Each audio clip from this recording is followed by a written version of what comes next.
Hello and welcome everybody to the third episode of Hi-Qel's Pop Talk. I'm your co-host Daniel. And I'm Alan. And today we got a slew of different topics to talk about. We're going to be talking about the Nintendo Switch OLED model that just got announced this week. We're going to be talking about the PlayStation State of Play, among other things in the gaming sphere. We're also going to be talking about a interesting and potential Wolverine tease from Hugh Jackman, perhaps. We're going to be talking about The Witcher Season 2 trailer. Looks great. Don't know what's going on, but it looks great.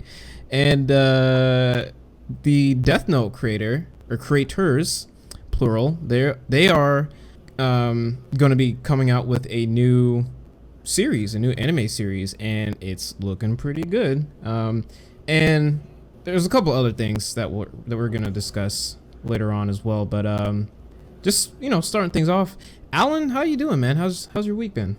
Man, it's been a busy week for sure. It's the last week before I start this new job. I start Monday. Oh yeah, nice. So when you guys hear this, that'll be 2 days ago. And I've basically just been training myself to get up at 5 a.m. Oh God. Oh man. Yeah, I've done it before, but I am not a fan.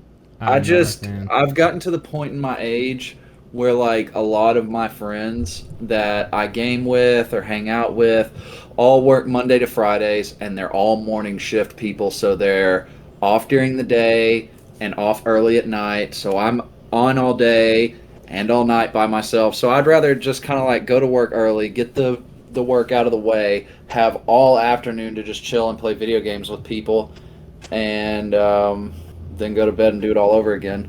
Plus, I'm going to be making good money at this job, so I'm not too upset about it right now. Yeah. You kind of want to align your schedule with your friends or your peers so you don't really feel like, left out. That was I can identify with that. My problem was, I'm just, by the time I'm done with everything, it's like super late. It would have been great, but now next week, since you're starting your new job, now it's kind of like, because I actually got a bunch of free time because of certain events. So it's, our roles have kind of like reversed a little bit, but even then, I'm still out and about doing a bunch of stuff. So I mean, I'm psyched for you, dude. I'm really glad that you got this job and you're about to start. Sucks you gotta wake up at 5 o'clock, but you gotta do what you gotta do. And I'm saying it's gonna be worth it, and it's gonna be it's gonna be a struggle at first, but I'll get it down, and I'm gonna make the best of it, because I'm just happy to have a job right now while so many people are struggling to find a job. Yeah, most definitely. Even still, it's depending on your field that you're in, it can be kind of tough sometimes. So yeah, definitely for all of you guys out there listening, don't take your job for granted, Yeah. But anyway, have you been playing anything? Have you been watching anything? Yeah, I started Demon Slayer earlier this week, so I'm like 5 or 6 episodes into that, not very far. Just kind of got a little taste, Well, and the reason that I haven't watched more of it is because I finally listened to my friends and everybody that's been telling me to get Hades, because I love roguelikes, and I got Hades, and I've been playing the absolute fuck out of it. Like, that game is so fun. I love Greek mythology. I love a lot of the mythologies. I love Norse mythology a lot too. I didn't know you were that big into mythology like that. Man, I love anything mythology. I'll tell you right now, whenever we were in middle school and high school, the only reason I read the Percy Jackson books is because it was about mythology. Yeah. Like, had Percy it not Jackson. Been about that. Yeah. That's also why I'm attracted to Smite a lot, is because every single one of their characters in that game is a god from mythology. Yeah. And I just suck at it. And so, me too, dude. Man, Smite is like a totally different beast, man. I'm just bad at MOBAs, man. I just suck at them. I'm not good. Me too. They're fun though.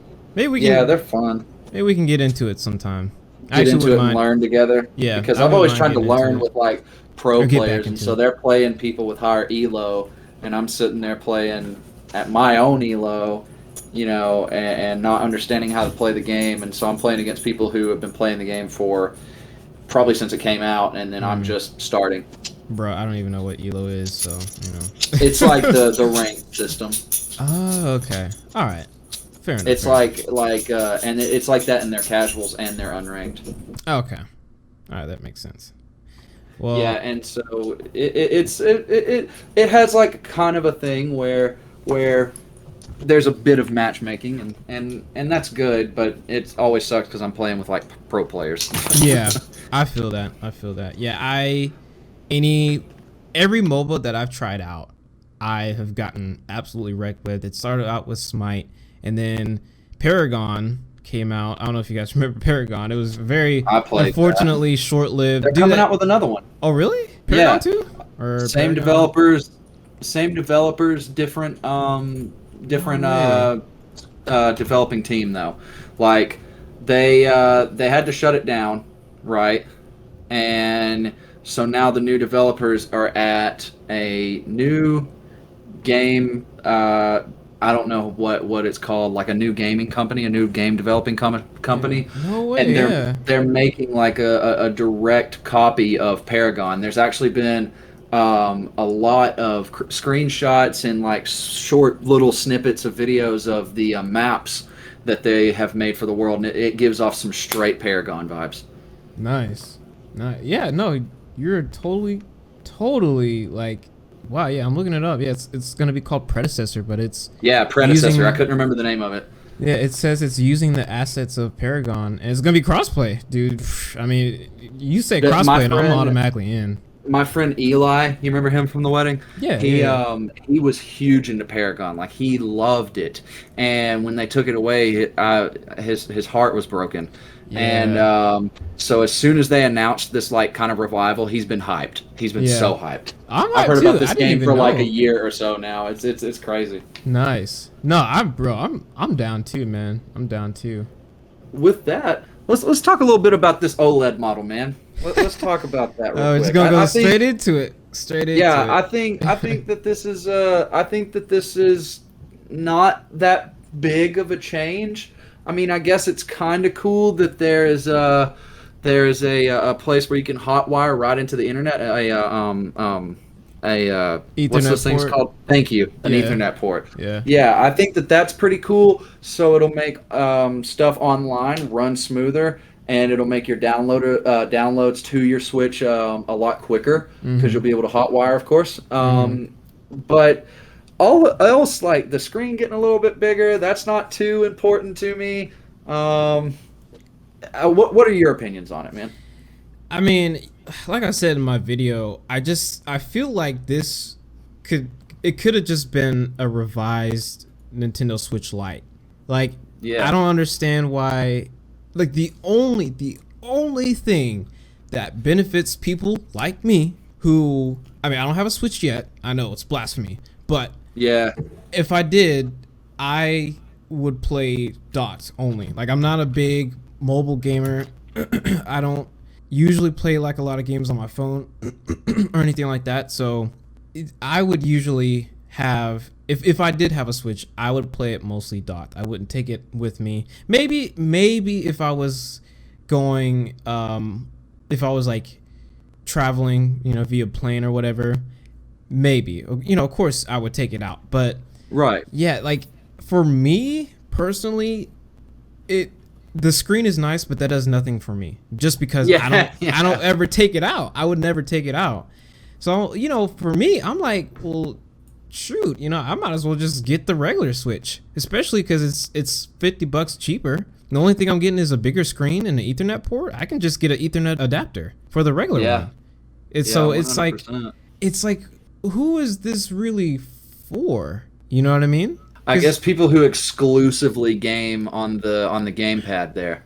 Well, I mean, if that's Because like I know a lot of people like you see the some people on stream a lot, or some people on like Reddit and stuff yeah. using their Switch as a mobile gaming device. Like you don't, I hardly ever see people using it as a way to game on TV. Even though personally, I would game on my TV if I had a Switch. Yeah. Like personally, I think I have a 4K TV. I don't know if Switches can run up that high right now, Hell but no. at least I have at least I have that capability, you know.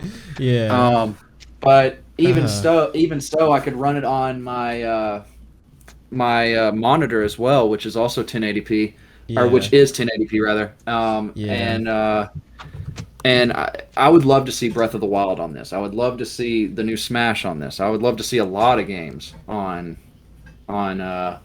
my screens. I don't know if I would. I think like you. I think the only way I would ever play it as a gamepad, I wouldn't play it around my house like that. That's for sure. No, man. I'm like, I'd take it on like a trip, and like if I'm gonna be in the car for a while, then sure, I'll play it in the car or on a plane ride. You know. Yeah. Even on trips, I'll usually, if I'm not driving, which is pretty rare, if I'm in the passenger seat, I'm usually listening to like a podcast or music, or I've never been. I think the main reason is because unfortunately I get car sick. Like I get pretty bad motion sickness. So I used to that too. Yeah, I used to play a lot of games like on my old Game Boy Advance SP.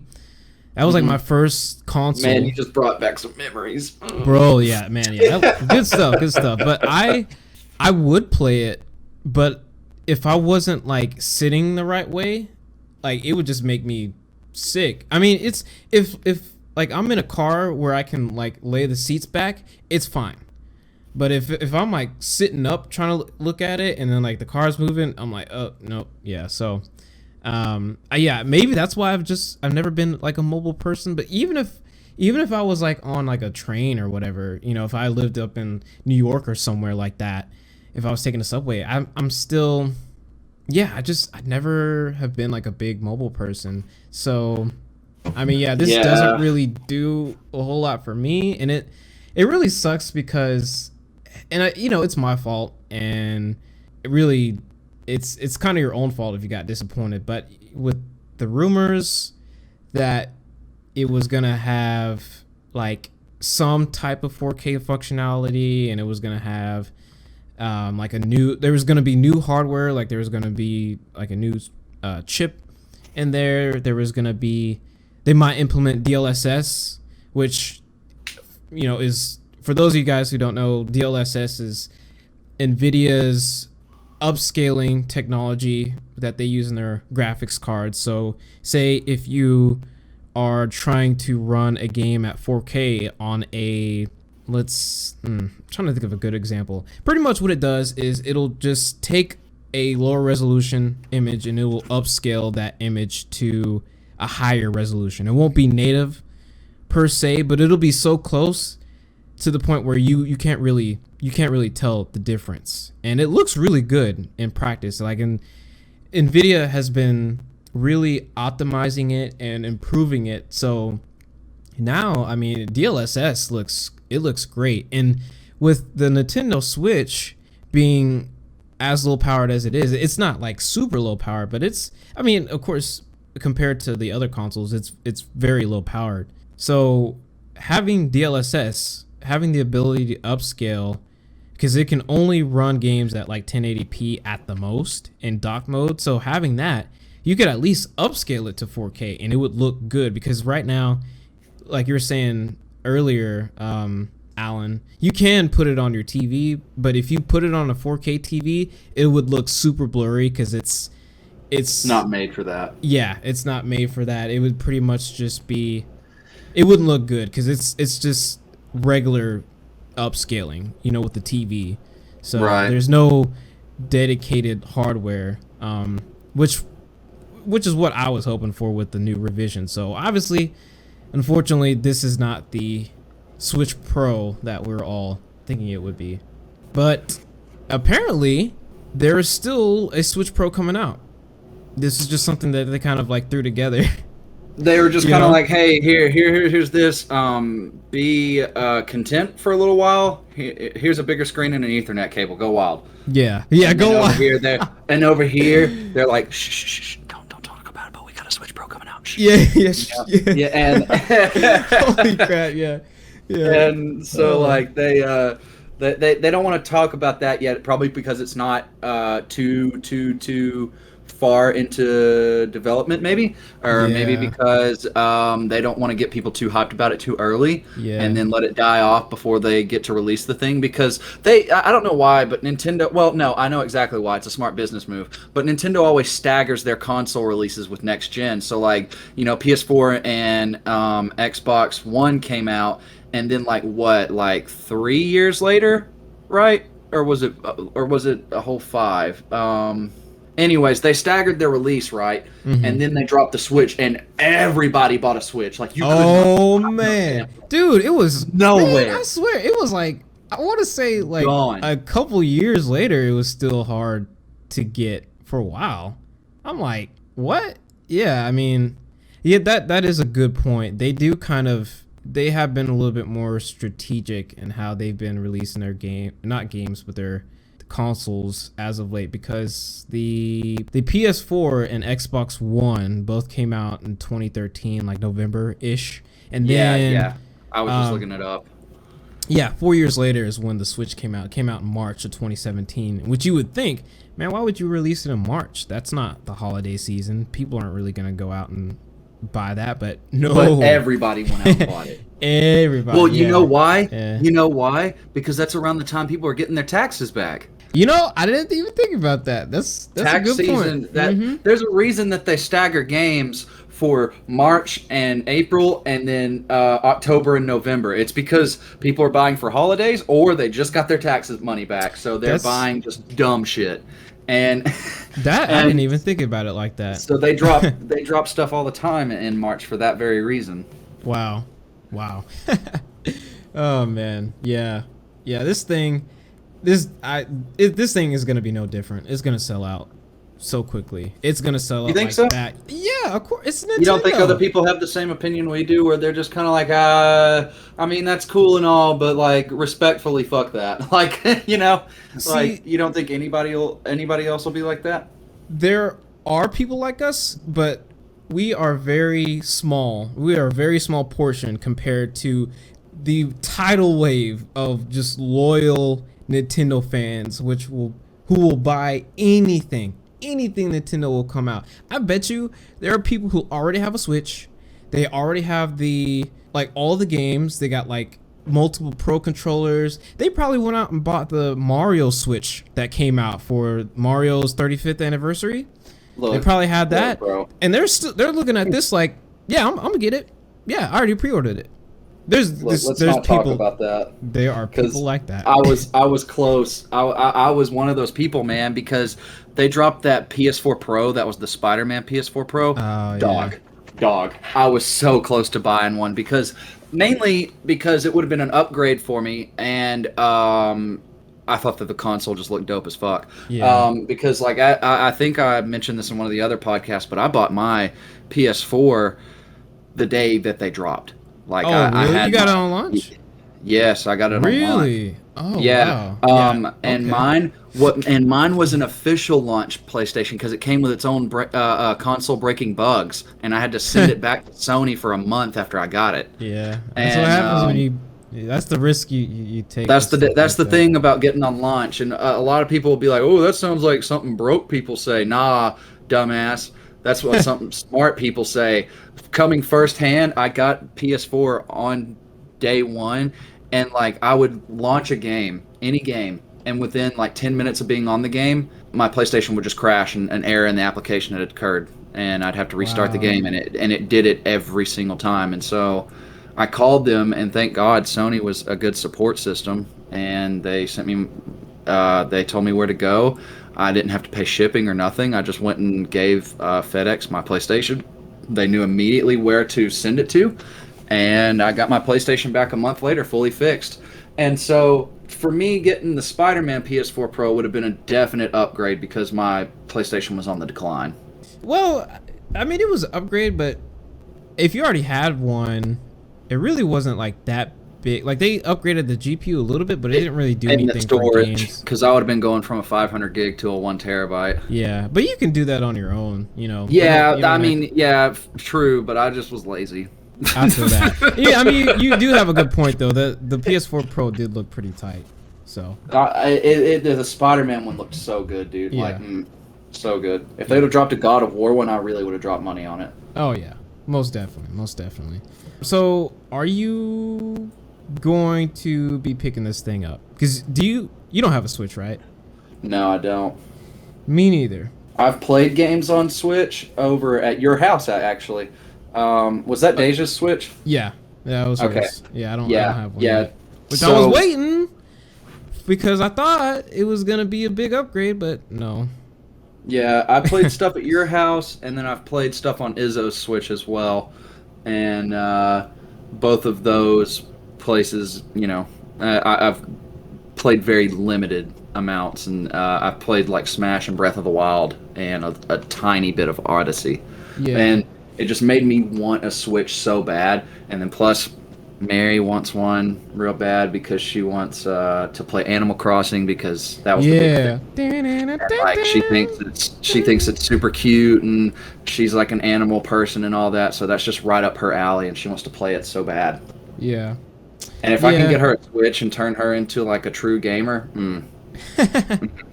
Yeah. No, that definitely is a gateway for a lot of people. me and her about to be gaming next to each other. It's going to be true relationship goals now. Oh yeah, true relationship goals. Yeah. I'm kind of torn. And I guess I'm a hypocrite because as much crap as I gave this thing, I might actually end up getting it. Just because I don't I mean, there's no shame in it because if you don't have a Switch, then you have every reason to pick this thing up because it's a better version of what's out right now. But for people who already have a Switch to go out and buy this thing, that's stupid. Yeah. Then No again offense if though, you're going to do that and you're listening. yeah. Then again though, like I said, like I can just pick up a regular one that's cheap. See, really, if I honestly like the color scheme looks tight. I like the white and black because it would match like really well with like my living room setup because I kind of have like a black and white theme going on. Go ahead. Sorry. What were you gonna say? I was just reacting to what you were saying about your living room. My bad. Yeah. So I mean, really, that's the main thing. Is like it just looks cool color wise, and the OLED is cool, and the fact that you do have upgraded speakers, that's nice, but. And the hardwire to the Ethernet. Yeah, but it's like, well, I could just. But there could have adapters. Yeah. So I don't know. I'm torn, but I don't know. It might be something to look into. Definitely. Like if I come across the money, and they aren't selling out as fast, then I'll probably pick one up. Yeah. I just wish that like Nintendo would start making it where their Switches came in like purple because our whole house is purple, and we got. Purple couch, purple carpet, purple walls, Yeah. So like if we got a Switch, me and Mary's already picked out the controllers that we want. Yeah. I mean, you can always get skins too. So I could always get like the regular black one and then just get white skins. So that's true. Might save some money, but that was the Switch model. It would be an understatement to say that people were disappointed. Yeah. People were very, very.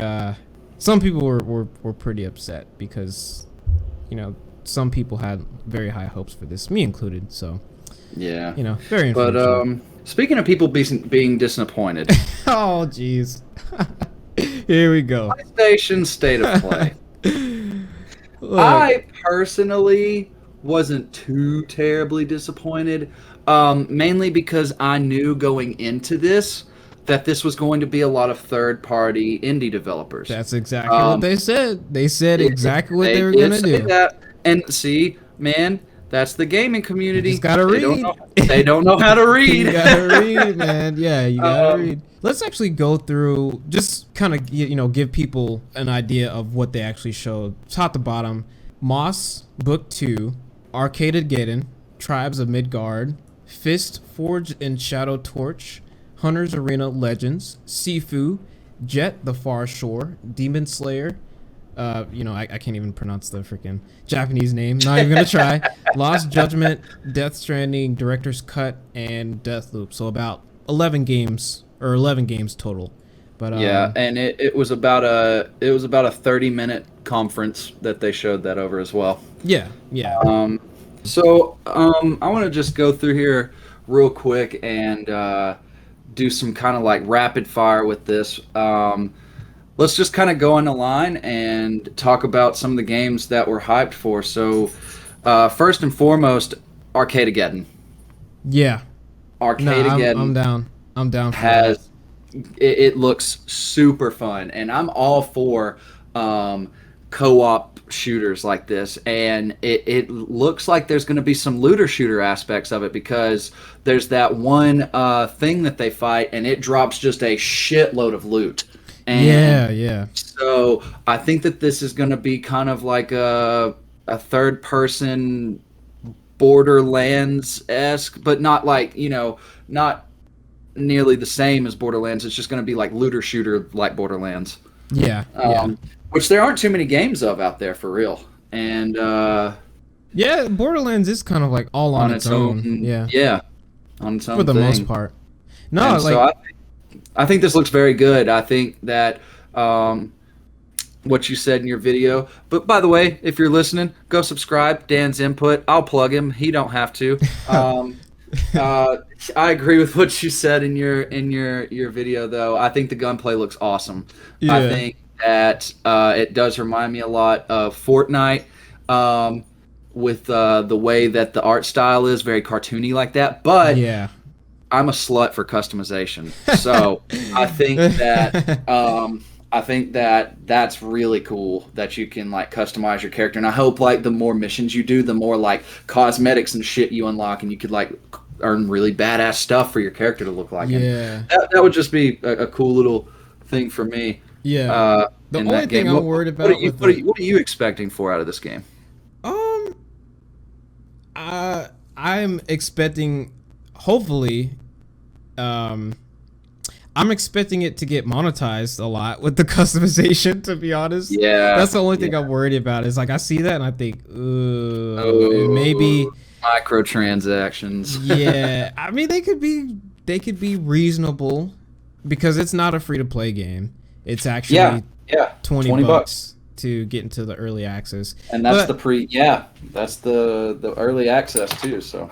I wonder though, in a market where there's so much competition and there's so many different free-to-play games, I wonder how well this is going to do when you could just play Fortnite, or you could just play Apex Legends, or you could just play Rogue Company. As cool as this looks, I do kind of worry about the fact that, because when I saw it, I automatically thought, oh yeah, free-to-play. There's just some games where you automatically assume that it is, but the fact that this is early access, well, obviously you got to pay for it. So, I mean, do you feel like they showed enough and gave you like a good amount, like a good enough idea of like what the game was to like spend money on it? Like, would you spend money on this? I've thought about it, man. I really have. And here's what I would like to say to kind of refute what you just said about like Apex and all that, is Apex and Rogue Company don't have a cooperative mode other than PvP. This is looking like this is going to be PvE. And while Fortnite has a PvE, it sucks, and nobody wants to play it. Yeah. Like their PvP. Good point. Oh man, that's going to make some people mad. But no, I think that's what's going to draw a lot of people in, because I mean, like I said, just because the art style is similar to Fortnite and Rogue Company, I don't necessarily put them in the same genre as that. They just look the same. I'm still putting this in the category with Borderlands. Now, if we were talking and you said, okay, Borderlands is dropping later this year, and so is Arcadegeddon, then I was like, oh yeah, Borderlands is outselling that by a mile. But like, I think that it will get some sales. I think a lot of people are going to wait until it's maybe out of early access, or until they can maybe get it for cheaper or free off of Epic Store. Yeah. And that's where a lot of your people are going to come in, and then that's when microtransactions are going to be a thing, and yada yada yada. Yeah, it can go either way. Yeah, it can go. I think it does look fun. I did like what I saw. I thought For what it's worth, the art style was pretty cool. It was like I like the vibrant kind of neon aesthetic they're going for. So it definitely stands out from like an artistic point of view, I think. Yeah. It looks like it plays smooth. I like the movement options they give you where they give you like a slide and a roll. I'm always a big fan of stuff like that. Yeah, mobility, man. Yeah, mobility, and it looks like it's not just shooting. Like it looked like there was like a mini game or like a where in you an had arena to, like, and they had a collect bat the ball and shoot it into that goal up there. Yeah, Yeah. and there was like a King of the Hill thing where Yeah. you're standing up there with a bat and you have to knock the guy off or something. Yeah. Yeah, that looks fun. There's like Yeah. a lot of different aspects to this game, and I will say that out of all of the things in State of Play, besides Deathloop, this is the thing that people were talking about the most. And mostly people who were talking about Deathloop was like, "Hey, stop showing us this fucking game." Like That was me. like that was literally everybody, dude. It wasn't just you. It was literally everyone. Yeah. But anyways, Yeah. so these next two games will be rather short because I'm excited about one and you're excited about the other one. I'm really hyped for Tribes of Midgard because it is it looks exactly like a Norse mythology gauntlet, and like I said earlier, I love Norse mythology. And it looks like it's going to be a really fun game. I also said earlier that I'm all down for cooperative games. I love whenever me and my group have games that are story driven and that we can work on together. Like I said on our first podcast, we had started a Borderlands run, and we're still doing that. And so I'm excited for that. I'm excited to see more from it and even to play it because I will definitely be getting that game. Yeah. Oh, I mean, I might give it a try. It doesn't look bad. It's just, I guess it's because like I've seen similar stuff to it, like you said, Gauntlet, and there was another game that it really reminded me of. Kind of reminded me of Diablo, I'll be honest with you. Yeah, there's a lot of kind of like beat 'em up style games. So like for me, but I love stuff like that. Yeah. Not saying it's bad, but for me, it's just like I've seen it before. So, but there, I mean, people have their own opinions. Is what it is. I mean, like you have like you just don't necessarily vibe with that type of game, but I do. Yeah, there is. But it's the exact opposite with the next game we're talking about. But go ahead with what you're saying. I'm sorry. No, my bad. I was gonna say like there are like RPG elements as well. Like I do like the fact that you can go out, get supplies, and bring them back, and kind of like customize your fort and stuff. That actually is pretty cool. That's kind of sick to me. Yeah. I might actually try it like just for that and like those elements. So, but yeah, we'll see. It's a pretty nice looking game. I might try it at some point. Yeah. So why don't you take us away on the on Fist, since you're a little bit more hyped about this than I am. Now look, I'm not saying that I'm not hyped for it at all. However, I'm just not a side scroller dude. The only side scrolling games I ever play is Mortal Kombat and Injustice. Fair enough. Okay, yeah. This next game, Fist Forged in Shadow and Shadow Torch. Mario, I feel that. But this game was, for me, like the highlight of the entire State of Play. This game looks so sick. Now, I'm not the biggest side-scrolling person either. However, I am a big fan of Mega Man, and I was definitely getting like, even though there doesn't look like there were any, like the main character, the main guy that you played with didn't have like some sort of shooting weapon. It looked like there was mostly melee combat, but like the movement and like the way that you were kind of getting around and going through the levels gave me a lot of Mega Man X vibes. And then the combo structure, like it to me, it looked like, gameplay wise, it reminded me of Mega Man mixed with like a little bit of Marvel vs. Capcom with like the air combos and stuff. Yeah. And yeah, as soon as I saw the combos, I was in. Like he was like launching them up, and like he would go for like a 3 or 4 hit combo in the air and then like slam him back down. Yeah, and then like he has like with his fist attack, it looks like there's like certain power ups you can like power up the fist or whatever. Like it turned into like a drill, and he slammed it back down. And there's also like a part where it looks like it's not just you fighting enemies like that, because there's a boss that kind of reminds me of like a bullet hell game. It's just like throwing a bunch of bullets at you, and a bunch of like rockets was going off. Yeah. But yeah, just the entire game looks so good to me, and graphically as well, it looks really good. It's made with Unreal Engine, and yeah, the entire package looks great in my opinion. I am so excited for this game. I think they showed this game beforehand. Or maybe not, but either way, it was my first time really seeing it, and I was sold. I'm like, yeah, sold.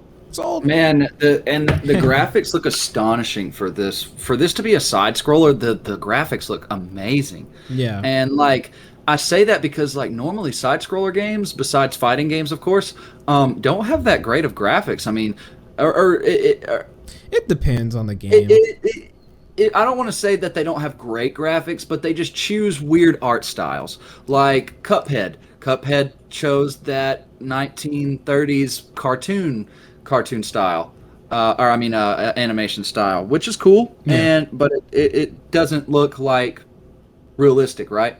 Then you have Terraria, which is a side-scrolling Minecraft, right? And they chose 8-bit. Yeah. Then you have Mario, which is very cartoony. Yeah. And then you've got,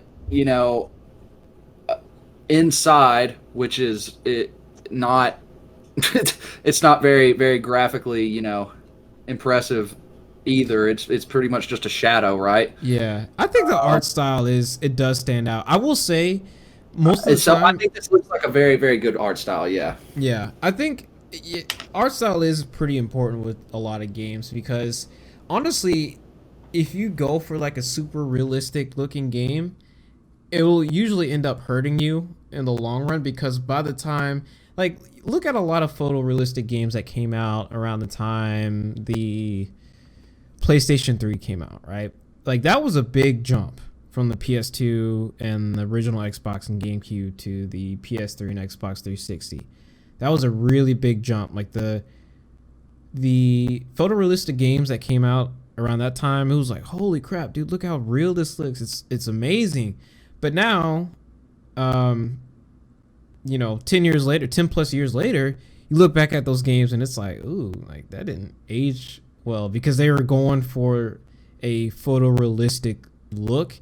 Usually within 4 or 5 years, it gets outdated very quickly, because the technology with graphics is always evolving. So honestly, it kind of serves a lot of 2D games or like a lot of indie games a lot better. It's a lot better for them, I think, in the long run, because it'll, instead of like a hyper realistic game, having something that has like a unique art style. It might not be the most like graphically advanced game, but having something like that will stand the test of time, because art wise it's unique. And so I don't know if this one will stand the test of time, but I mean, right now it looks good. It looks really good. So yeah. I think it looks very impressive. Yeah. Especially whenever I found out that was an indie company. Yeah. Yes. Indies are important. Indies are important. So I'm really hyped about the next game in it too. Me too. Hunter's actually. Arena. Yeah. I think that this looks fun. Me too. So I'm so down with the idea of a melee battle royale, because I'm interested to see how they balance each fighter. I'm interested to see what because I'm a cosmetics whore too. I'm excited to see what cosmetics, like wacky ones, they come up with for each character. Yeah. They did show a lot of wacky stuff in this trailer. Yeah. Like the one with the rubber ducky on the end of his mallet. Yeah. And a bunch of other, like, and a disco ball and shit. Like, I can't wait to see what other wacky stuff they come out with like that, because I think that's I think it's fun. Yeah, yeah, But I can't wait to see like what becomes like the meta character. You know, I also can't wait yeah. to actually have my hands on this game and play it because the way that the combat works, the fighting looks so good. The It animations, does. It really the does, dude. combos, the being able to almost like a sort of like an arena fighter because you're going to be able to fight in the open world. Like you can just knock somebody up in the air and juggle them for 15 minutes until they're dead. Like, come Yeah, on. yeah, I wonder if this is going to get like those people who used to play Raiden on Mortal Kombat, you know, yeah, and yeah, never touched the ground, you know. yeah, yeah. I could definitely see someone if they put the time and effort into it. I can see someone getting like really good and just like wrecking people online. But the fact that it's a Yeah. battle royale game kind of changes things, and it looked like there will be situations where it's you and like other people, which is really interesting. Like I don't think I've ever seen. I think this might be like the first type of battle royale game where you're fighting people. It's Yeah. just fighting. There's no shooting at all, which I think is it's pretty. I think that's unique, and I think it'll serve the game well and make it stand out on its own because it's yeah, like you said, like from what they showed, the gameplay looks great. The combat looks very very nice, and I mean I know you're not a fan of like juggling people endlessly, but when they showed when they showed them launching them in the air and like juggling them, I was sold. That sold me. I'm not like, a heck fan yeah. of it happening to me. Oh I'm yeah, fine me with neither. doing it to Me other neither. people. Yeah, I just don't want it to happen to me, man. totally understand that. Totally, totally and understand that. I'll have to say that me and Eli got real huge into Injustice and Yeah, Mortal Kombat, and I figured out how to like move cancel some people and to get out of those juggling moments. So I've gotten better. I've gotten yeah, better. yeah, So that doesn't happen to me anymore. But like. I just can't wait to see like what the strats on this are. But I think that I wonder also how much of a learning curve there's going to be to it. Like if there's going to be like multiple button combinations for combos like a fighting game, or if yeah, it's going to yeah, be like two buttons, light and heavy attack, and you mix them two to do combos, and that's about it. yeah. Is there They're going to be a gonna go. blocking and parrying system? Yeah, they actually did show them block a couple of times. So like you can block. I don't know if there's. I would imagine there's like some sort of parrying system. But I mean, we'll see. We'll see. I'm excited for all the different characters in it too. Like there is a slew of different um, shaped and sized characters, Yeah, right? yeah, Like there's like a big fat dude, and then there's that like huge demon looking ripped dude, and then there's like the tiny little Asian girl. Man, there's like a wide variety of characters in this game, like yeah, all sorts of different, not art styles, but you know what I'm saying, all yeah, sorts of different designs. yeah, yeah, yeah. No, I definitely like the variety of characters and the fighting styles and like the overall look. Pretty cool. And I'm, my bad. What were you gonna say? I was gonna say I'm definitely hyped for this game, and I hope that it comes to PC. I I think it um is. I'm pretty sure it I is.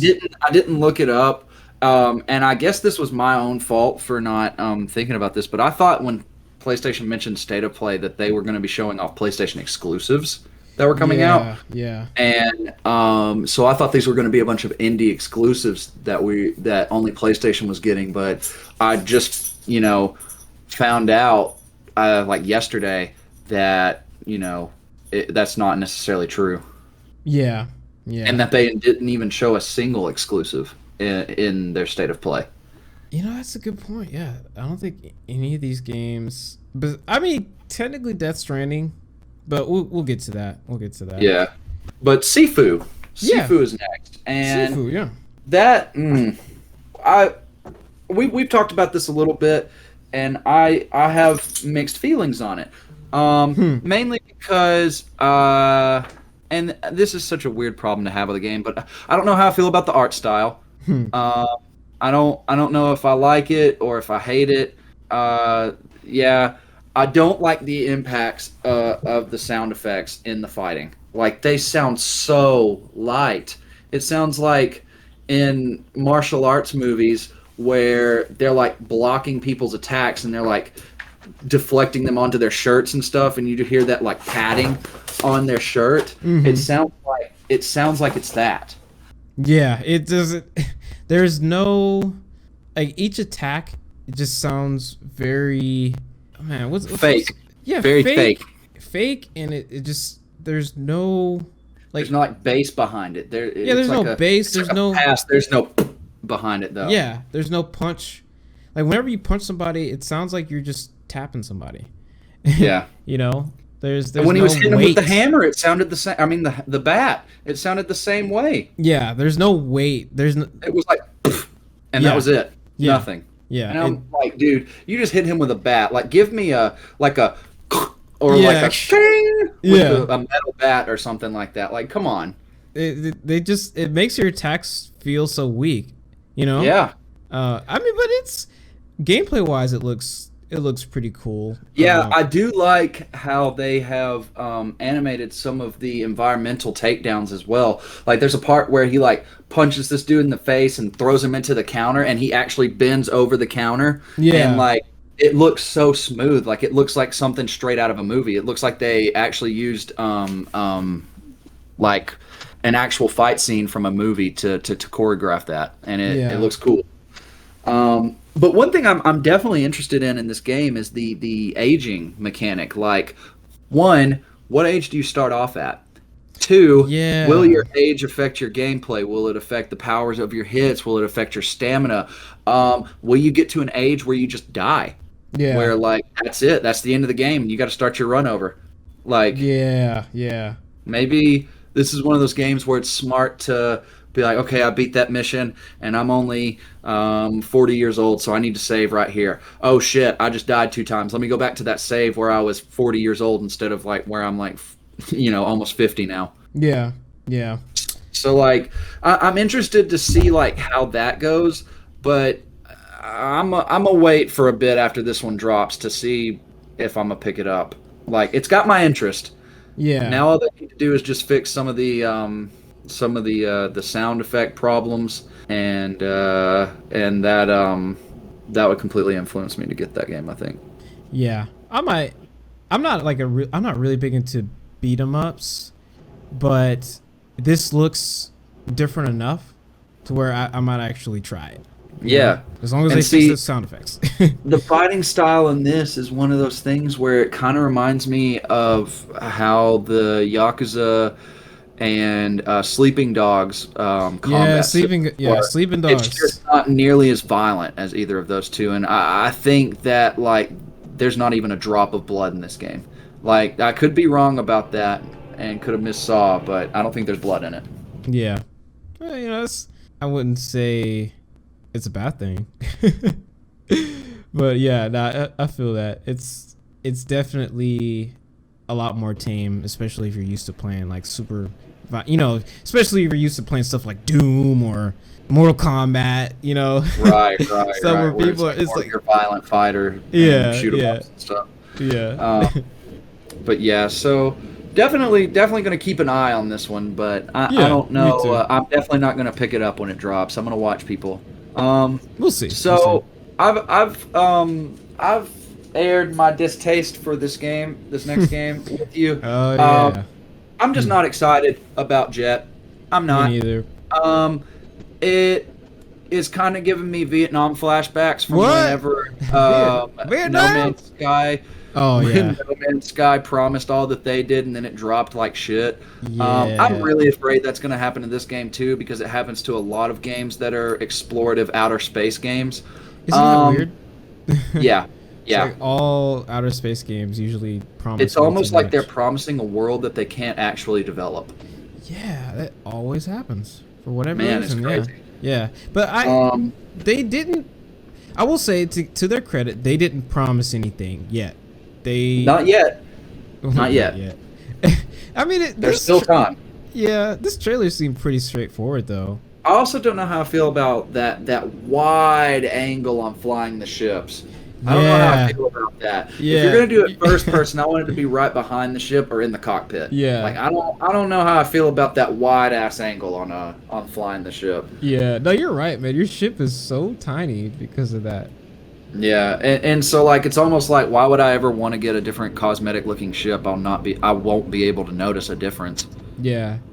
Yeah, for me, it was kind of hard to tell what you were supposed to do.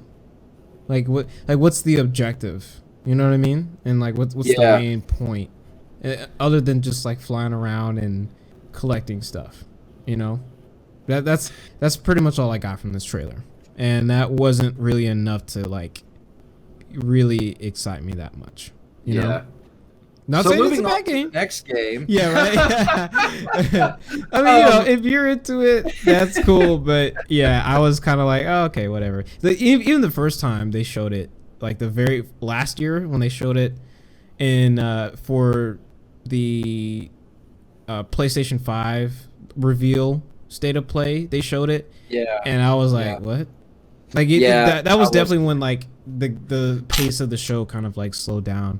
So showing it here, I was like, people were really disappointed with that show too. To a certain degree. Yeah, I can understand that. But yeah, that's about all I got for this one.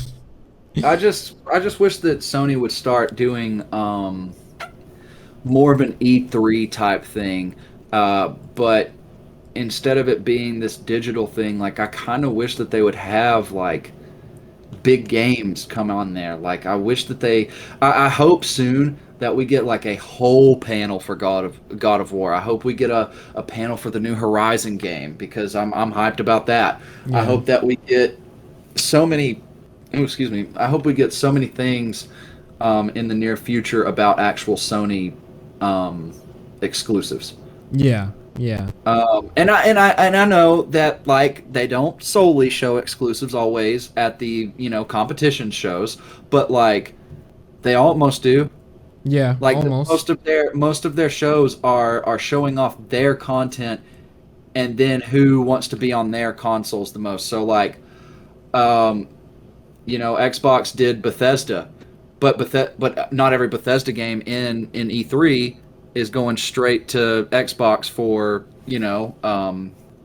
exclusive, right? Yeah. Like some of them will be on PlayStation and PC as well. Yeah. But only because they're honoring those agreements.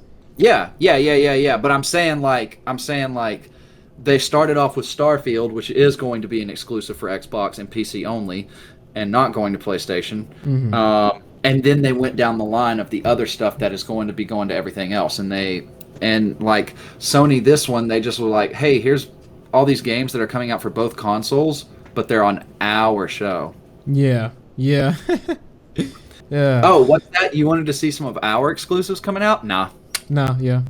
Not a chance. But I don't know. That Jet game has got some it's got some work before I get interested in it. The thing is, though, I don't know if I think that's the game, though. I'm pretty sure from like what they showed was the game. I don't think it's changing. I hope it is, though. I hope it is. I don't think it is, man. It seemed the publisher, not publisher, but the developer was like talking through it, and they're like, this is an exploration game with blah blah blah blah blah and blah, and like it seemed like they're made. It seemed like their minds were kind of made. It seemed like the premise of the game was pretty much finalized. You know? So yeah, I don't know. Yeah, that was that game.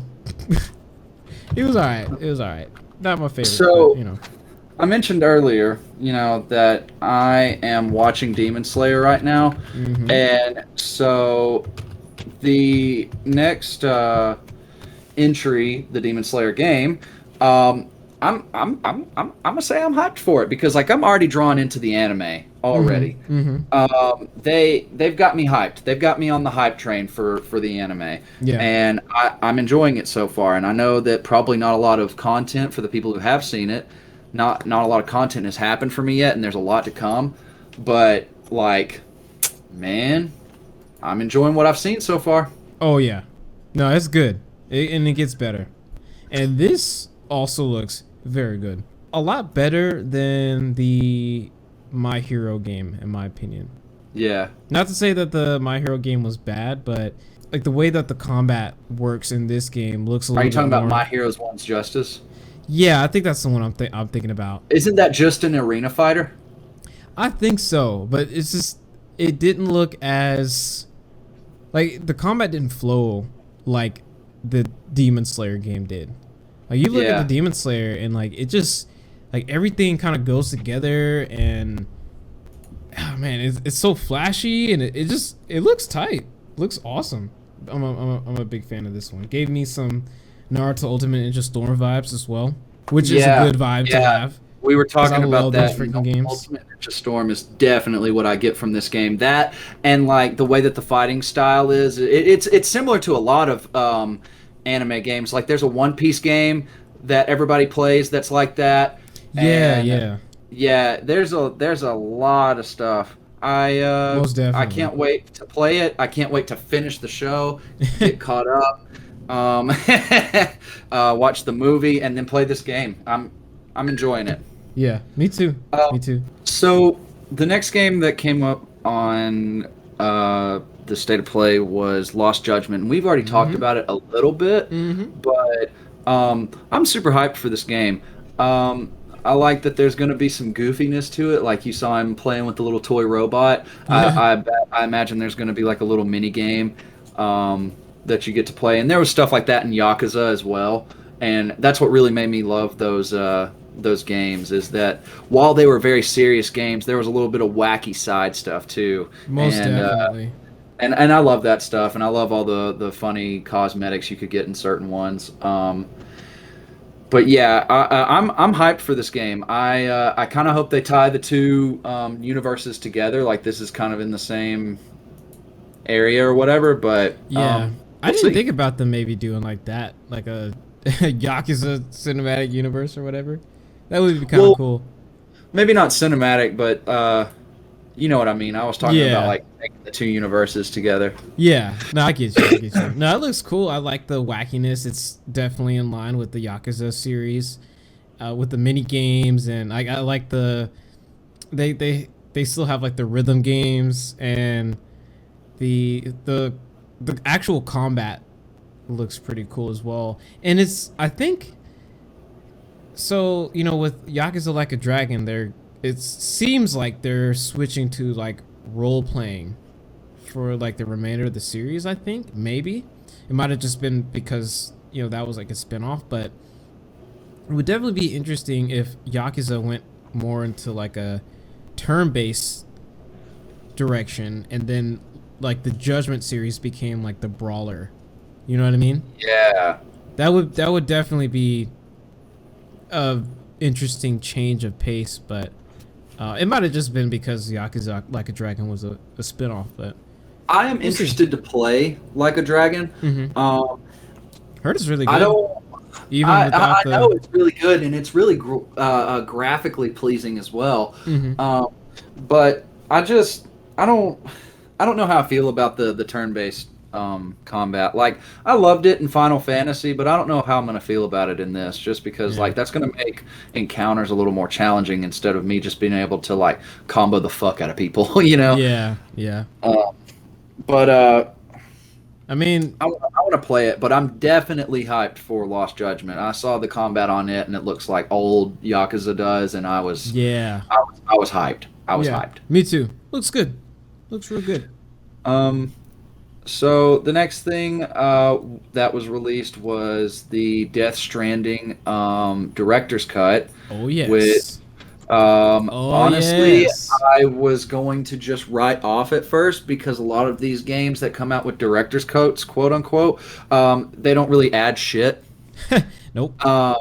And so they started talking about that, and I was like, oh boy, here we go. Walking Simulator, game bad, game. But then I watched all the shit that they added to the game, and dude, they took all the content that wasn't in the game and they finally put it in. And now I want to play it. Yeah. It's crazy how that happens. It looks tight. So like I can't wait. I kind of want to try it. Hope it comes to PC as well. I don't see why it wouldn't, since Death Stranding is on PC. But then again, you brought up the good point that it could be because Death Stranding didn't release until a year later on PC. Yeah, So seems like that Sony could has some be, sort of deal with Kojima Productions. yeah. But also at the Exclusive. same time, with Sony partnering with Nix's, maybe that's saying that they have more of an incentive to immediately port their games over to PC players. Oh yeah, no, that's definitely the case. Why wouldn't they? Honestly, I mean, look at the cash grab that is. I mean, Yeah, look at how many people bought Horizon when it was on PlayStation Store. yeah, over 700,000 copies when it Man, launched. So yeah, there's money. Like, dude, yeah, like the money's there, and the thing is if they have a studio or a developer just dedicated to ports, that gives the other internal developers more time to just focus on like on the the console actual, version. yeah, which is great for everybody. You know, like Yeah, I said in my video, it prevents the whole Cyberpunk incident. yeah, It prevents that entirely. yeah. Well, you know, there could still be a cyberpunk incident if you know you Well, overpromise and underdeliver. But I'm talking about where they more focused on the PC version of the game and kind of was like, yeah, fuck off okay, console version. yeah, It okay, yeah. I prevents see what you're that from saying. happening ever Yeah, again. Because yeah, that was really where the main complaints for Cyberpunk was on console. I yeah. really haven't heard Well, much of a burden from the PC players other than it takes eh, like a lot of shit to run. no, it wasn't great on PC. There were a lot of bugs on PC. Now it wasn't. It was it was better in the sense that like when it did play, it played well because they made it. It was first and foremost like a PC game first, and then they ported it over to the consoles. Right. So from like that aspect, it was better, but that didn't mean that there weren't bugs. Yeah, A but I bunch of mean, on bugs. Like console, you had the game breaking bugs where you couldn't play the game, or you couldn't save because, or you'd have to be very careful with your save files because they were easily corruptible. And then the hmm fact that it dropped and it was on fucking PS2 graphics, like, oh my yeah, stuff god, wasn't loading in correctly. That was so funny. That's the I thing. saw Like so many memes where people edited Cyberpunk into GTA Vice City, and I was watching people actually play the game on their PS4, and they're not far off. It's a bit of a gross exaggeration, but they're not far off. yeah, yeah. Nah, there were. Ah, man, it was. Let's just hope with the new update that they fix some like they do some good stuff into it. Yeah, it was janky, but at least it was like funny janky, and it wasn't. For Yeah, me, it wasn't like game breakingly janky. yeah. Like I didn't I have any honestly, crashes or anything like that. I But honestly enjoy the occasional game bug or two. See, yeah, that's how yeah. gamers today would have never made it through Bethesda 10 years ago. You know why? Because every game they had was broken as fuck. Like Broken, yeah. like nothing they ever made worked correctly the first go around. And we understood that and we made fun of them for it, but like never have I seen so many people cry and bitch about bugs, man. Like I mean, I get it. They surrounded a hype around this game, but you just got to understand, man, like maybe just chill out sometimes, you know? Yeah, but you know that would require people to But be logical, and that isn't always the case. So, right. you know, oh So man, we gotten a little off topic here, so oh yeah, I'd like yes we did, yeah, back on with yeah, the final game that Sony spent a lot of time on, actually. And mm-hmm. what a lot of people, Sony loves including this freaking yourself, game. is complaining about is they're tired of seeing this game. Yeah, I agree with that. However, I'm entirely hyped for this game. Dishonored games always were very fun, and I played through them, and I've watched friends play through them. I just watch people do stuff in that game. It's fun. I love watching people try to do the runs where they like perfectly stealth it out and they don't alert anyone. That's super cool. I just a lot of their mechanics are really cool, and so the way that this game looks and the way that how it plays reminds me of Dishonored a lot. And do I necessarily think they should have done a 20-minute expo on it? No. Do I think they even should have shown it at all at State of Play? No. I think that this thing should have just kind of dropped a new trailer or something through IGN if they really wanted to show themselves off, and just be like, "Hey, here's a new gameplay trailer of this," Yeah. and do it like that. I don't think Sony should have taken up like literally. I say 20 minutes, but it was like 10, right? Like they took like 10 to 15 minutes up just on this game. Yeah, And it was definitely a big part of the and showcase. yeah, and so I think that was a little ridiculous, and that was a bad move, and everybody was memeing Sony pretty hard for that. Mm-hmm. Uh, Mm-hmm. but I'm excited for the game. They haven't run it into the ground too terribly much for me, mainly because like last year and at the last State of Play, I didn't even see it. I never saw it. No, Bro, you must not have been there because I missed it. No, So like, this is only like my second or third time seeing this game, whereas it's like everybody else is like eighth. No, I'm just kidding. Yeah, But like, yeah. for real. Yeah, if you're like, I mean, if you have been following a lot of these State of Plays and a lot of these showcases Which for a while, I stopped doing for a while. yeah, I know. Bad yeah. me. If you've been keeping up with it, yeah, you. If you're someone like me who clearly has no life, um, yeah, this is kind of like overkill for me. I'm like, I've seen it so many times, so Yeah. but I could see if you're not very in the like news space a lot and you're seeing this, maybe it's just your second time. You're like, oh, like this still looks pretty cool. You know what I mean? So I can understand that. I can understand that. So, I'm just tired of it. yeah. The last topic we've got here in our gaming category is Oh wait! Before we move on, what were your, if you had to give this a score, what would you give it? If you had to kind of wrap the entire State of Play in like one nice package and rate it, what would you give it?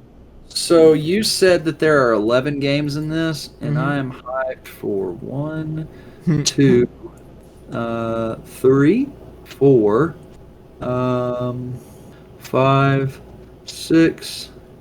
Okay, so I am hyped for 6 out of the 11 games that they announced here. So I would give this a good 6 out of 10. Okay. Well, It wasn't terrible. yeah. But it wasn't. I wasn't super, impressed. I understand. I would, just because of my expectations going into this, I wasn't expecting really a whole lot. They didn't say it was gonna be like their big E3 thing. So knowing what we knew and the fact that they told us exactly what to expect. From that standpoint, I think it was a solid 7. Yeah. Solid 7. It was just a solid showcase. Wasn't the greatest thing in the world, but it wasn't like terrible. It was just solid. So yeah, that was the State of Play showcase, and that definitely happened. Man. But yeah, this was dropped a few days ago. From the time we were recording this, it's been probably about a week from the release date. But Gollum, the video game, got a trailer, and it just out of nowhere dropped. Like after Sony's State of Play, just boom, IGN dropped the trailer for Gollum, and it was like, whoa, what the hell? So I'm a fan of the Lord of the Rings world and lore, and so I don't necessarily like Gollum as a character, but I'm interested. Yeah, I think he's kind of he's a self-conceited ass. He does things based purely on his own motivations. He does nothing to help anyone. Yeah. Then not only that, but throughout the entirety of the Lord of the Rings movie, he's a thieving, conniving bastard. The whole thing that he is he's trying to get them to he's trying to steal the ring from them, and then once they finally make it to Mordor, what does he try to do? He tries to push him in, and then he bites dude's fingers off. Yeah. Yep. like he's a bastard. I hate him. But I think this game is going to be fun because I think it's going to be fun to play as that thieving, conniving bastard and possibly fuck some people up, you know? Yeah. Like, if I know anything about Lord of the Rings, there will be at least some violence in this game. Now, in the trailer, they were really just kind of talking about the game and showing off bits and pieces of it.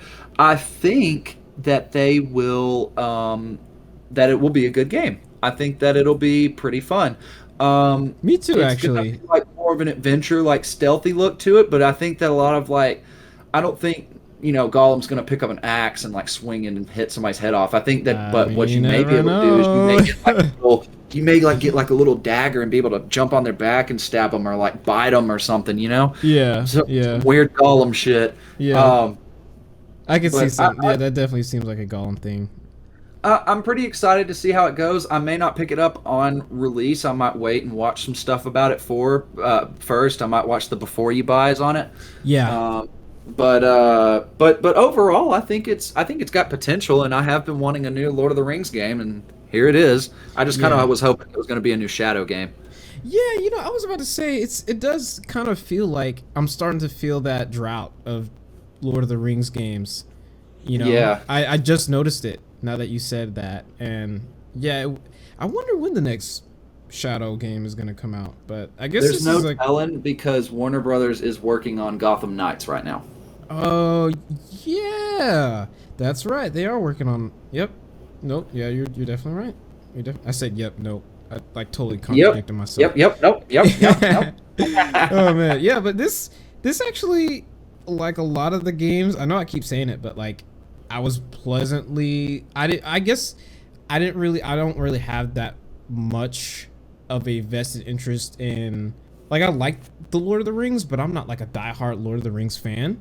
Yeah, I'm not either, but I do enjoy it. Yeah, I also enjoy it, and I'm definitely not like a Gollum fan, but this at least looks like a very intriguing. I didn't expect it to be so.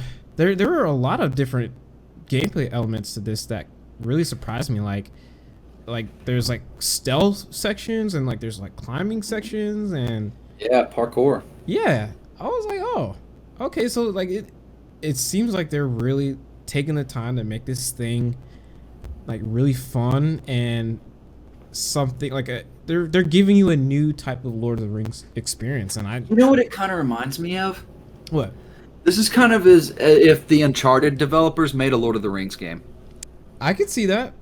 Yeah. I feel like instead of this more relying on like action sequences and fights, I think it's going to be a lot of stealth play and a lot of like story-driven stuff. Yeah. I know. I think it's going to be. I wonder if it's going to be linear or open world though.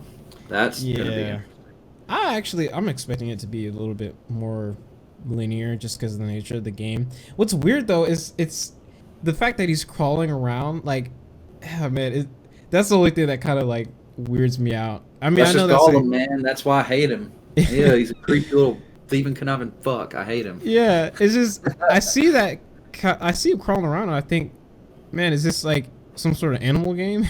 Man, I see him crawling around, and I immediately think of that fucking what's it called? The woman from Resident Evil 7, where she was like crawling up the stairs. Oh, Marguerite. Oh my god, Marguerite, dude. Oh, I hate it. Man, I hate it. Oh, dude, Margaret. Yeah. Oh, yeah. I can. Off topic. But getting back on the topic, or I guess switching topics, let's go ahead and switch over to our next section, which is our movie/TV section, and we're gonna jump straight into it with something potentially big, or it could just be a whole lot of nothing. There was an interesting post by Hugh Jackman, none other than Wolverine himself, on Twitter, who posted some interesting little tidbits here. At first, he put up a piece of fan art by Boss Logic. I don't know if you have known, or if you know anything about Boss Logic, but he's like known for doing like a lot of fan art or like mock-up posters for really like a lot of stuff. Like he did a lot of stuff for Street Fighter. I remember he would do like mock-up posters of Street Fighter characters, and he would like take real people, but he would kind of put like a bunch of effects on them and stuff. And he did like the concept poster, I believe, for Black Adam. It looked pretty cool. The rock one? Yeah, he did that. Oh yeah, that shit looks sick. Yeah, that's kind of like what he's known for. But anyway, yeah, Hugh Jackman posted a story with like some Boss Logic art. It was cool. It had like, it just showed like Logan's hand, and you saw like the claws coming out. But then he also posted a picture of him with Kevin Feige, which is odd. You know, why would you? It could be a coincidence, but I'm gonna say, man, I think not. Kevin Feige says never say never. Exactly. I think they've been to work together, and I hope they do, because I honestly do not see anyone else playing Wolverine. Whenever they chose to kill him as Wolverine, I was like, man, I don't know if that was the right decision. Well, I don't know if that was the way to go. However, I'm not downing Logan one bit. That was a beautiful movie, and I cried like a baby in the theaters. However, that was hard to watch, bro. Man, whenever he was dying and she, Daddy, and don't even. Yeah. It's like, I was so upset, man. Yeah, upset. I'm upset. I was crying. I'm upset. Oh my god, I'd never seen a superhero movie that made me leave with such a thought in my mind and feeling so empty. Like, dude, yeah, I felt like, I mean, honestly, even like with that stuff, it was just like the violence. I know I keep talking about violence, but like there was a lot of stuff that was just like, oh my god. Like, you remember when, actually, I don't want to spoil like too much of it. We kind of already spoiled the end of it, but yeah. Watch the movie. And then come back. Yeah. But going back to like the story, I could definitely see something happening, especially with the fact that the multiverse has been introduced. So now you can do anything. You can literally do anything. You can introduce different versions of characters. You can bring people back. You can, I mean, they've already done like some pretty wacky stuff before. And you know, the rumor with Spider-Man is that there might be some sort of team up with Tobey Maguire and Andrew Garfield. So what if they maybe do some weird stuff with the multiverse with X-Men? So they bring him in the yellow suit, in the yellow and black. Just saying. Dog. I was just saying. I wouldn't imagine that dude in his comic book. Bro, I would. Oh my god. Man. I would go crazy, bro. I don't care if they're not wanting to make that movie now. I want them to make that movie now. Come on. I don't care. Come on, just bring them back. It. See, but that's the thing. The multiverse gives you options like that. Maybe you can bring them back as like some alternate version. Yeah, it's Hugh Jackman. It's like the same guy playing him, but it's not technically the same Wolverine. So technically, Logan is dead still, right? They didn't bring him back because everybody's like, no, don't bring him back. Yeah, in that universe, but you can look at Loki. Loki over, bro, that dude got choked out in Infinity War. But they went back in time, so he was alive back in time. So yeah, and then he used the thingy to get the fuck out of there. Yeah, exactly. You know, they've what that thing's called. The Tesseract. The Tesseract, thank you. Yeah, or you know, it's an Infinity Stone, but whatever. Yeah, they've shown that they can do. They've opened up the door to millions of possibilities. There is so much stuff they can do now. Now that the fact that they've introduced the multiverse, everything's on the table. Anything can happen, as long as the studios are willing to cooperate. But actually, that's not even a problem because Disney owns Fox now. So they don't have to worry about asking for permission or, Fox being weird that Disney can't use the word mutant. That was so freaking dumb. Wait, what? Yeah. Yeah. So part of the contract, the original contract with Disney and Fox before they owned them, was that Disney couldn't use the word mutant. That was technically owned by Fox. That's crazy. That's the reason why whenever Wanda and Pietro, Scarlet Witch and Quicksilver were introduced, they were introduced as enhanced. They changed it up. But they left it open enough because they knew, and everybody else knew, Disney was going to get the freaking characters back. Disney was going to find a way to get the stuff back. And they did. The same thing with Fantastic Four. There was some weird stuff.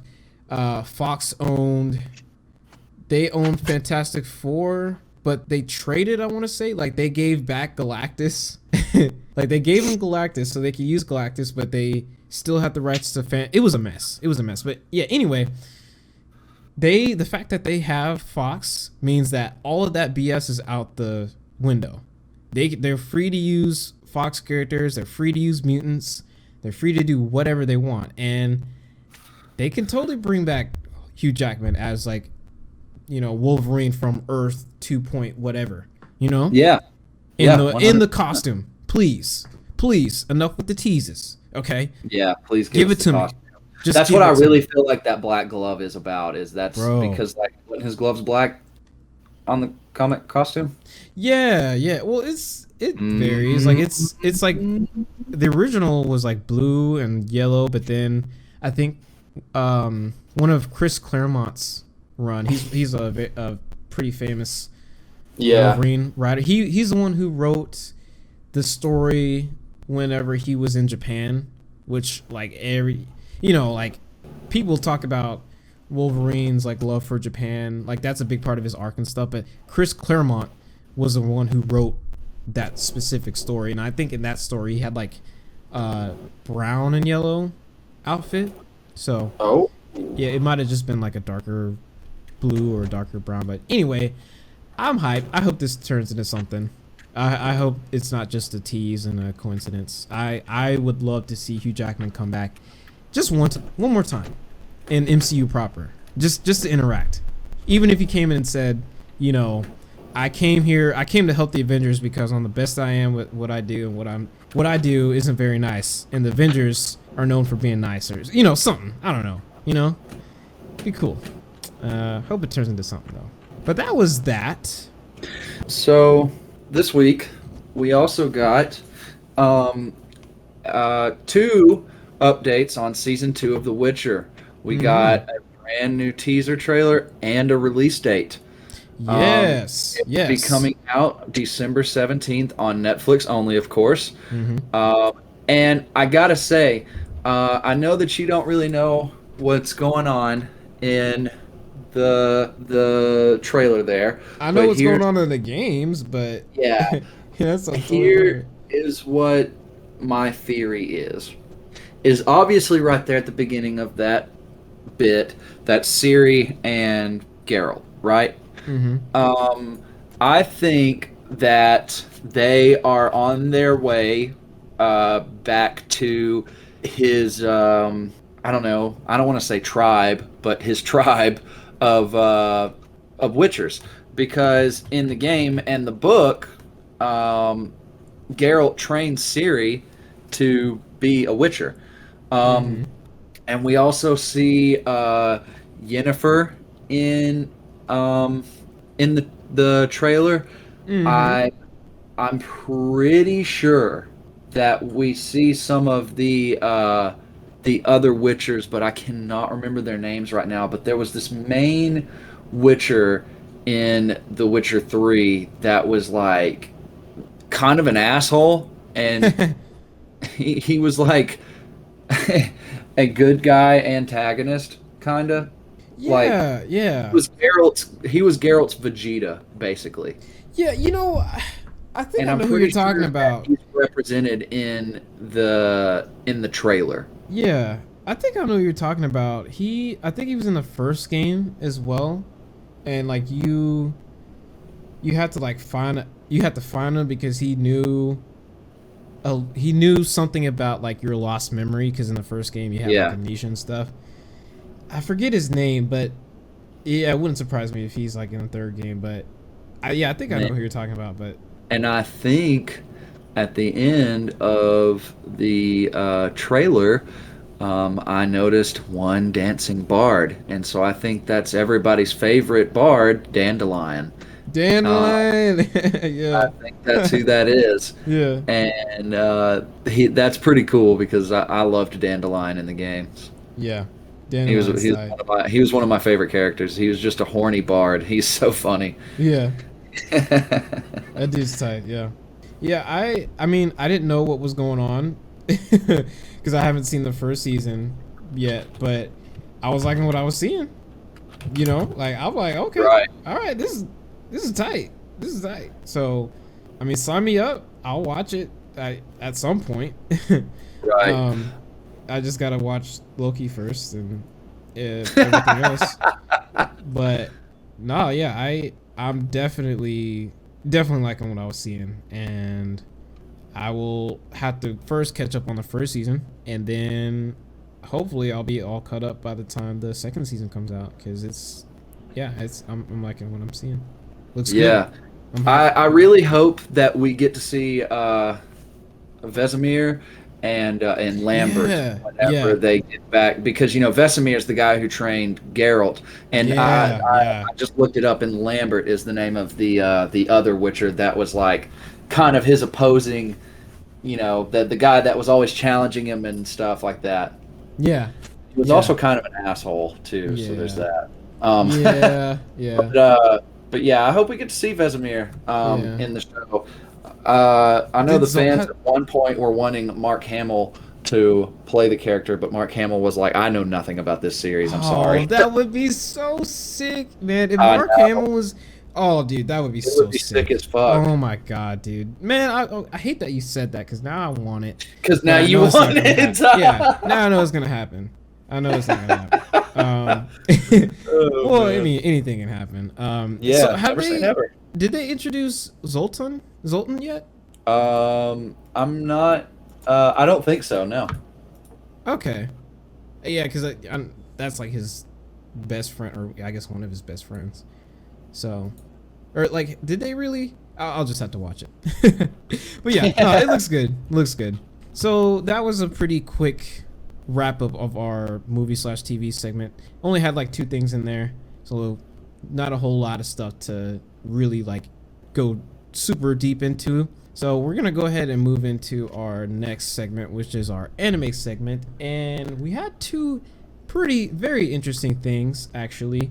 The first is a new anime series by the Death Note creators, and it's looking pretty good. Not gonna lie, man. And man, coming from someone who like literally just watched Death Note, I'm hyped for a new series from these people. Yeah, I'm hyped too. I liked what they were putting out there. I liked the vibe that Death Note gave off. Like, great series, man. Yes. I really kind of, and I know that it wouldn't have worked and it probably wouldn't have been as good, but I wanted the Death Note universe to keep going. Like, I wanted it to expand more on that, because I think the idea of that book is just very interesting. Yeah. Can I just say, I may or may not edit this part out, but why did the angel that caught him whenever he was, jumping off the building, bro, like, why was she all cheeked up on a Thursday afternoon? You know what I'm saying? I was like, that was one of the main shots. So she caught him, and you see the wings, and then you just see that booty. Booty. I was like, yeah, man. Oh, so it's one of those. Okay. Yeah. All right. Well, the animes are no stranger to. We're no strangers to love. I mean, there was another little steamy scene in the trailer as well. I know what you're talking about. They were doing towards something the end. in the club. Yeah. Yeah, in the club. In the club. There is a character in this that reminds me of Light Yagami a lot, and it's the white-haired angel that has like the silver diamond thing. Yeah. He reminds me of Light a lot. Yeah. You can definitely see the Inspiration. Yeah, the inspiration and like a lot of like similar like character designs, which I like. I like. It looks just as entertaining and interesting as Death Note. So I really hope it's as good as like the first half, or maybe not first half, but well, yeah, you know, like the parts before with they like killed L. Yeah, before they killed L. Like the parts with Light and L were like They were the hype of the show, man. Yeah, they were the highlight. Like their dynamic was. They brought a kid in. I hate it. I mean, it wasn't too bad, but it definitely didn't. The L's replacements couldn't possibly live up to L. You know, but they did something that L couldn't do, which is prove that Light was Kira. That's yeah. But you could argue if L didn't die, he probably would have figured it out. You know? Yeah, probably. Yeah. It would have just taken him a long time because Light was in it for the long haul, dude. Yeah, he was playing at 4.5D chess. You know, man. But in traditional fashion, it looks like this episode is going to be a one-off because the Twitter announcement said that the entire manga series will be adapted over 24 episodes. So it's not going to be pretty short then. Yeah, it's not going to be very long. It's going to be 24 episodes. Yeah. I feel like that's long enough though. That's not too bad. I mean, it's definitely. I think they may have made this one shorter because they realized that 37 episodes was a little too long for Death Note, that they started losing their audience around 25. Well, and I mean, I stayed on it until the end just because I wanted to know what happened, but a lot of people fell off of it after Light was killed. But I really hope that it's just like, you know, there's enough story in between these 24 episodes that this is just going to be awesome. I'm definitely going to watch it, though. It's apparently supposed to start airing in October of this year and will end in March of next year. Okay, I can do that. See, this is what you're supposed to do. Okay, anime adapters, you wait until the manga is done. No breaks, please. Yeah, I'm so sick and tired of these breaks. Attack on Titan, Dragon Ball. Demon Slayer. We're done. My Hero Academia. My Hero, bro. Don't even get me started. No breaks. Like Edna Mode in Incredibles. No breaks. Because they decided to do it before the. God, dude. or Fullmetal Alchemist, not Brotherhood. Yeah. We're getting too close to the manga, so let's just do our own thing. But it was good. It was good. Yeah. It was good, but I like Brotherhood better. Yeah. Well, I think they both have their. They have their both respective ups and downs. Yeah, I like them both equally because they both added something new to the table. But that's that. That's Platinum End is what it's called. Yeah, Platinum End. Yeah, I'm looking forward to it. Definitely be watching out for this. Me too. Since this will be a shonen series, I wonder if any of the characters from this will be added to Jump Force, or if and two, this will probably definitely air on Funimation. Yeah. Well, do you think it's too new though? Like, are they still adding? I don't know, man. It depends on how much hype it gets. Yeah. Because with it being a shonen Jump, it's already going to have hype behind it. Yeah. Well, they added? You're talking about it right now.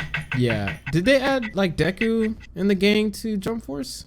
Yeah, man. They've added Deku, Bakugo, Todoroki, and All Might. Oh. Okay. Well. I mean, I guess it's. They also just added Giorno from the newest season of JoJo.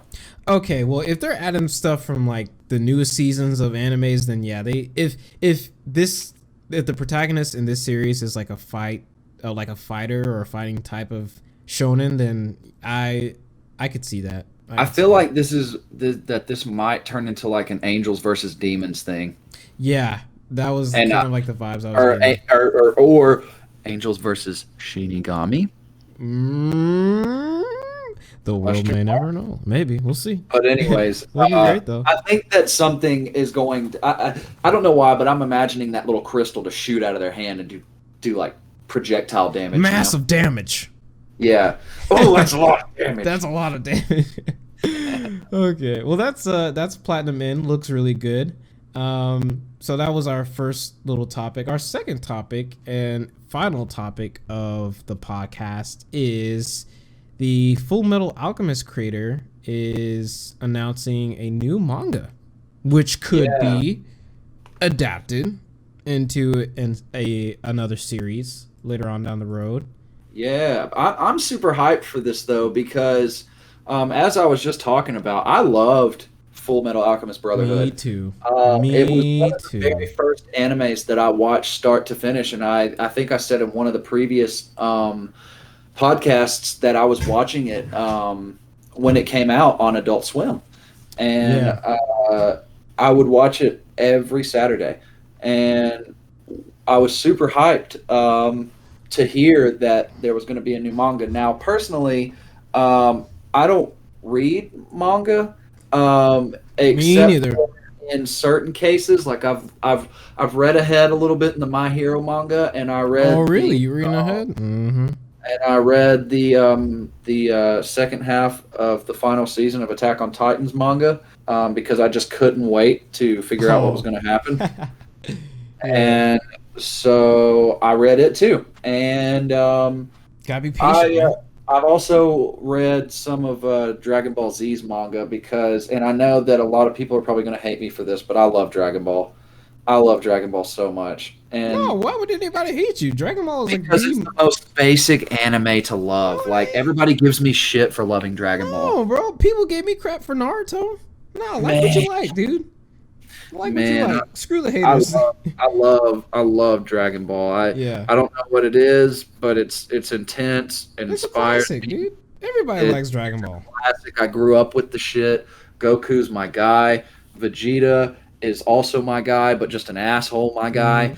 I love it, man. Like Super was such a good series to me, but that's a little off topic. But I'm super hyped about this new Full Metal Alchemist creators manga. Not really a whole lot released about it. There's just a little bit of concept art on a poster that has been made up there. Yeah, so it's gonna focus on the story of an archer. Yeah, and it says that it's going to debut in the Shonen Gangan magazine. Yeah. So there will be more. If any of y'all read that, there will be more information about the manga in there, and I don't know. I'm just going to keep my eye out and see what's going to happen, because the image says coming soon, so we don't know how soon that's coming, and then also how soon they're going to adapt it into a manga, because it seems like with Full Metal Alchemist, he got like 3 or 4 issues out, and then they were like, adapt. You know, let's see what happens here. Maybe they learned their lesson from last time. Yeah, I don't know though. But then again, they do like to rush things. Yeah, well, these studios, man, you know, they start they start sniffing the money, or they'll start sniffing the money if the manga's doing well enough, and they'll be like, so would you like us to adapt your manga, sir? Well, you know, I was thinking I was just gonna keep it as a manga. No, you ain't. You know. Yeah. Well, how about this check for, you know, the equivalent in yen to $5 million US? We will begin adapting immediately. It's like, now you do whatever you want with it, man. Yeah, you do what you want. Yeah. Yeah. Y'all can have it. Y'all have the rights now. Yeah. Just don't pull a Full Metal Alchemist not Brotherhood. Not brother. Yeah. Well, I mean, you know, if it's. I wonder how the creator felt about that. I never read anything about that, but now that I'm older, I have a genuine curiosity as to if he was like, "Why the fuck are y'all doing this?" Or if he was like, "Yeah, like that's not my vision. What are you doing?" Or worse, I wonder if he was worrying about like them taking his idea and possibly spoiling the manga. Yeah. Oh my god. But yeah, pretty excited about that. Overall, keep my eyes out about it. But if it's anything like Full Metal, then I'm pretty psyched because Full Metal. Oh yeah, Full Metal is one of my all-time everywhere, favorite. man. Full All-time Metal favorite. hit me everywhere. It was the It first. hit me in the feels, hit me right in the action parts of it. The story was phenomenal. Oh my god. Yeah. It was the first anime that I based my cosplay off of. When I used to have dreads, I cosplayed as Edward Elric, and the joke was, I got my arm back, but it turned me black, because like transmutation isn't perfect. That was the joke.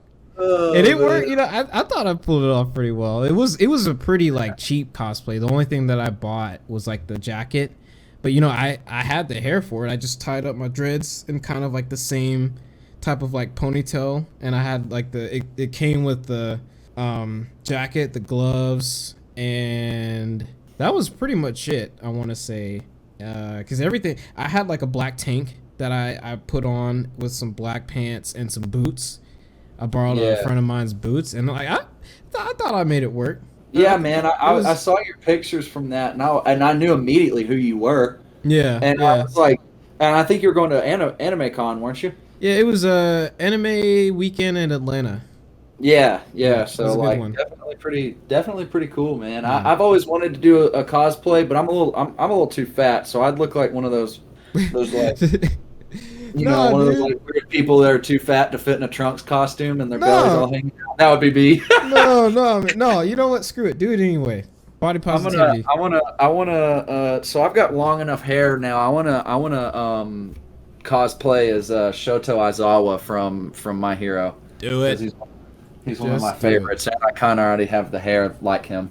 Oh yeah. I just need to get all black clothing and then the scarf that can whoop people's ass on its own. Yeah. I mean, if you're resourceful enough, you can make anything work with super low budget. See, I'm just not very crafty with my hands. That's my problem with making my own cosplays. I'm not crafty at all with my hands. Thank God I have a wife, because without her, I would never be able to do anything. She helped me. So like we went and saw a couple years ago the Joker movie that came out in 2019, and like I was like, yo, that's the Halloween costume this year. And she helped me build that Halloween costume from nothing. Tight. I'll have to send you some pictures of it. After. Most definitely. I think that about wraps our time up here. Oh yeah. It's definitely been a fun episode. A lot of content. Maybe a little too much on the PlayStation stuff, but yeah, it's okay. There's a lot of stuff to unwrap. Yeah, there's a lot of stuff to talk about. A lot of games that were debuted, and a lot of games that I saw for the first time, because I didn't keep up with the E3s or the State of the Plays for a few years there. Yeah. But if you're listening right now, let us know what you think about the State of Play or any of these manga and anime announcements. We love to hear from some of you. Yeah. Oh yeah. And thanks for listening. We have a a very small but dedicated audience, and I'm sure that we'll, as long as we keep up with it, I'm sure that we'll keep growing. So thanks. Yeah, we're watching y'all. Don't think that we don't see y'all out there. We know you're watching, listening. For the people who are listening, we really do appreciate it. So that's gonna wrap up our show, and until next time, I'm your host Daniel, and I'm your co-host Alan, and we will see you guys in the next one. Bye bye. See ya.